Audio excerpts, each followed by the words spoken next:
Okay, good morning. I'm going to call to order the KPPA Ad Hoc Regulation Committee. It's a special meeting for November 15th, and we're going to begin with a legal opening statement. Thank you. And for the record, I want to note that this is a special meeting of the Kentucky Public Pensions Authority Ad Hoc Regulations Committee. This meeting is being broadcast via video teleconference pursuant to Kentucky Revised Statute Section 61.826 and may be viewed by the public at the Kentucky Public Pensions Authority offices located at 1260 Louisville Road in Frankfort, Kentucky. It is also being broadcast to the public via Facebook. I ask if you are speaking and are not appearing by video, please identify yourself before talking. In the event the video or audio broadcast is interrupted, we will attempt to reestablish a connection. If a connection cannot be reestablished within 30 minutes, the meeting will be adjourned and rescheduled to another date. Thank you. Okay, roll call. Yes, sir. Mr. Piercy, Here. Ms. Pendergrass, Here. and Mr. Powell. Here. Thank you. Public comment. No, sir, no public comment. Okay, first item is approval of minutes from August 15th. I'll seek a motion. So move. Second. Any discussion? All those in favor? Aye. Opposed? Motion carries. First, administrative regulation is 105 KAR 1215. And Carrie and Jessica, who's going to take this? I am. Okay. Good morning. Yes, we have 4 regulations today. And first we are starting with 1215, which is administrative hearings. This regulation was approved by the full board for filing back in September at the September 28th board meeting. And then we did file this on September 29th. However, after further discussion, we did determine that a new section for informal settlements was needed. So I have a PowerPoint included in the board books that explains how we plan to get this into the regulation during the legislative review process. So I'd like to just go to that PowerPoint. Sherry, can you scroll down to the PowerPoint? Thank you so much. And we can just go on and start on the second slide of the PowerPoint. So parts of the legislative review process includes the ability to make, for any person to make a public comment on regulations that are filed. When public comments are filed, then if they're on our regulations, we have to address each of the comments and indicate whether we're going to amend our regulation based on those comments. And then if we choose to amend our regulation based on the comments, we would file an amended after comments regulation. What's interesting is that we can file public comments on our own regulations, and we can do that to use that in a way to correct errors or omissions that are noted after filing. And you can go to the next slide, please. So another way that agency or amendments can be made on administrative regulations during that legislative process is through an agency amendment. However, using the agency amendment method, it's a little less transparent because it's not published in the administrative register. We would prefer to use the amended after comments because it is published and it's a little more transparent to the public. Next slide, please. So we are proposing submitting a public comment to 105 KAR 1215 and then filing an amended after comments regulation with the proposed changes that we have in the regulation submitted here in the board books. And last slide. So why do we want to add this section is what this slide is about. And this is going to help us in resolving the backlog of administrative hearings and requests. And then this will reduce the number of cases that need to go through the full KRS Chapter 13B process. It's also going to formalize part of the process that the KPPA is already following for claimants who have requested an administrative hearing to withdraw their hearing request. So because this is a substantial change to the regulation that was previously approved for filing, we did feel that the agency amendment needed full board approval. And we went ahead and highlighted those changes by making them a red font so that you could see what we were changing to the already approved amendment. for this regulation. And we are asking that you recommend presenting this to the full board for approval to file. So I'll open up the floor to any questions with that. Questions or comments? I've got a wording suggestion. It's on page 8 of the regulation, page 14 of board books. 1A1, could we reword that sentence to say the issues that prompted an administrative hearing were resolved?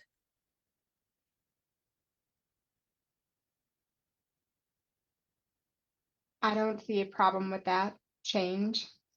It might read a Resolved little- instead of moved. well, this, which the hearing was requested is kind of, I don't know, it doesn't read smooth, so, I just thought that it might be easier to take out some of the prepositions, and the issues that prompted an administrative hearing is the section, and then issues are resolved.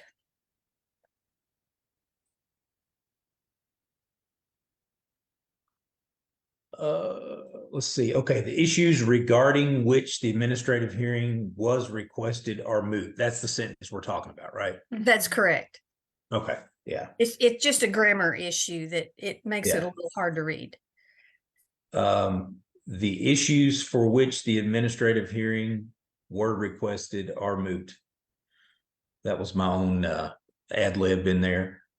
What was your suggestion again, Betty? Say that again, please. The issues that prompted an administrative hearing have been resolved. Okay. Yeah, I don't. More, That's fine. more action oriented and a little simpler sentence. Okay. Okay. Jerry, you good with that? Okay. Any other questions or comments? And then I had a question about the timeline. They can't do an informal hearing after the agency has distributed an order scheduling the pre-hearing conference. And then later on, we tell them that they have 15 days. I was just confused about why an informal settlement has to be done before they send out that notice. Just not sure about, I'm unclear about that timing. I don't think under 13B there's just a general provision that says an informal settlement process can be set up by regulation. There's no parameters on when the informal settlement process set up by regulation can and can't be done. But this KPPA staff recommendation is to only put this process into place prior to the first step in the administrative hearing process under 13B, which is setting the pre-hearing conference, has occurred. Once it's in that formal hearing 13B pipeline, i.e. the pre-hearing conference has been set up, then the claimant or the KPPA staff would need to do a formal motion to dismiss or withdraw the request for a hearing. So before the pre-hearing conference is set, informal settlement is an option. After the pre-hearing conference is set, formal motion practice would need to occur to resolve the matter. Does that help? Yeah, I think I see it. And then with the 15-day timeline for in particular for claimants who tell us before their pre-hearing conference is set up that they want to withdraw their request for a hearing, we just want to make extra sure that they want to withdraw their hearing. So the claimant would request to withdraw their hearing, and the KPPA would confirm receipt of that withdrawal request and say, you have 15 days to change your mind, essentially. We just want to make extra sure that that issue is settled. So those two are totally unrelated. The 15-day timeline is under that before the pre-hearing conference informal settlement process, which was step 1 with request to withdraw the hearing request. Step 2, KPPA says, we've got your request to withdraw. You have 15 days to tell us if you want to change your mind. And then after that 15 days is over, the request for an administrative hearing is considered withdrawn, and that 15 days timeline is only for that informal settlement process. Okay. Anything else? And if not, I will seek a motion to approve 105 KAR 1215 and send it to the full KPPA board. With the proposed amendment to that. Yes. one. I'll make Yes. that motion. I'll second. Any discussion? All those in favor? Aye. Aye. Opposed? Motion carries. The next KAR is 105 KAR 1390. Okay, and this is for employment after retirement. And we are amending an existing regulation with this one. And this amendment contains the changes reflected from House Bill 506, the 2023 session regarding the 1-month break in service for effective retirement dates beginning January 1st, 2024. And also we've included some other technical changes and updated the forms incorporated by reference. That's it on this one. So do we have any questions or concerns or comments about this regulation?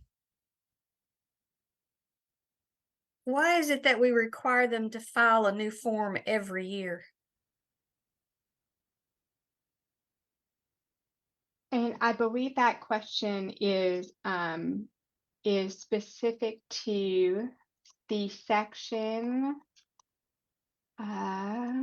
beginning. Well, all of the sections say that the employers can't appoint a reemployed member for more than 1 year. Okay, And yes. it looks like that we're asking them to file the forms each and every year. So I'm not sure why we go through that process every year. And Sherry, for reference, that is section 7, which starts on board books page 46.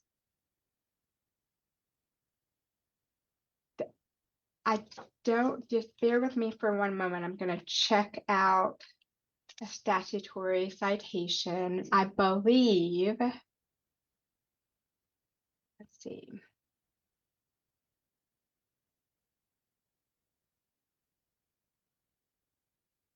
Carrie, is this for the exemptions for the police officers Yes, it and is sheriffs? yes. It's statutory, I that's believe it's an statutory. annual, that they have to do that annually. Yes, for reference, 95.022, addressing the employment of retired police officers by a city, subsection 4, paragraph A says that the retired police officers are not to serve a term to exceed 1 year, can be renewed annually. And I believe that language is mirrored in the other statutes addressing sheriff deputies and school resource officers.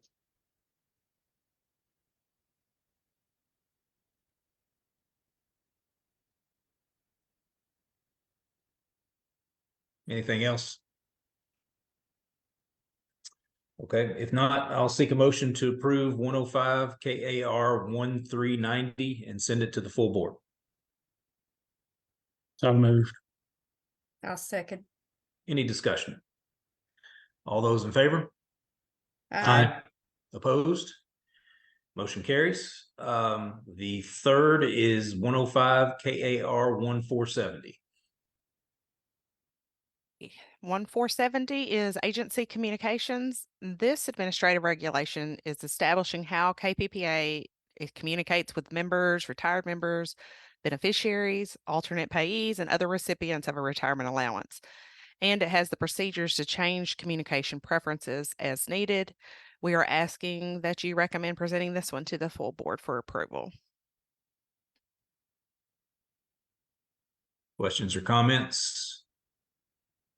one wording item. It's on page 41 of board books, page 4 of the regulation, and it is, let's see if I can line number 5. In order to retire with the systems, shouldn't that read one or more of the systems? Because we have 3 different systems.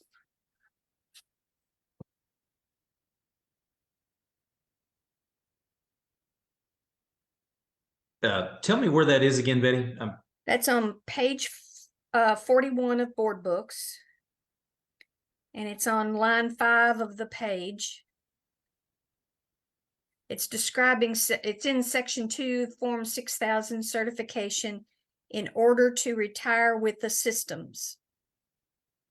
I don't think page 41 is correct. Well, I think I'm it's looking at it actually in board back on books. 390. It's back in the 390 regulation. Yeah, that's the previous regulation. Yeah. But to answer your question, Ms. Pendergrass, in the generic definition regulation that controls all of the KPPA regulations, the term systems is defined as the Kentucky Employees Retirement System, the County Employees Retirement System, and the State Police Retirement System. So we're and all allow- lumped into one system. Okay, I got it. Thank you. Just for shorthand, just so you don't have to say that all those words every single time. Okay. Anything else on 1470? If not, I'll seek a motion to approve and send it to the full board. So moved. I'll second. Any discussion? All those in favor? Aye. Aye. Opposed? And the motion carries. And the final is 105 KAR 1455. Okay, this one is for in line of duty hazardous retirement disability benefits. This regulation establishes the procedures for filing an application or reapplication for those in line of duty hazardous disability retirement benefits or total and permanent in line of duty hazardous disability retirement benefits, including the appeal procedures if denied. This is the process that is currently used. We're getting this put into statute or into regulation. Does anyone have any questions about this regulation? We use duty related instead of this acronym that we've come up with. Acronyms This are isn't for duty related. This is for in line of duty. We already have a duty related one. That would be Fred Capps. okay. And I'm totally I'm- confused. I know for along what she's talking about, it's easily understandable. But the Problem is the. with the federal language in the- regulations refers to, uses acronym LOD for line of duty, just not in line of duty. If you want to make it comparable to what the feds on their regulations say.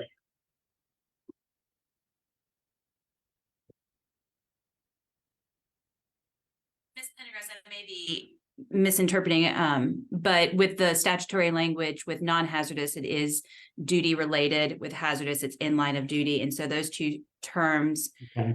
are similar, but they're referred to differently in those relevant statutes. So you need to differentiate between the two. Correct. Okay. No. Okay. Any other questions or comments? Motion to approve. All right. I'll second. Any discussion? All those in favor? Aye. Aye. Opposed? And that motion carries. And so we've come to the end of our agenda, and there being no further business, I'm going to adjourn the meeting. Thank you very much. Thank you.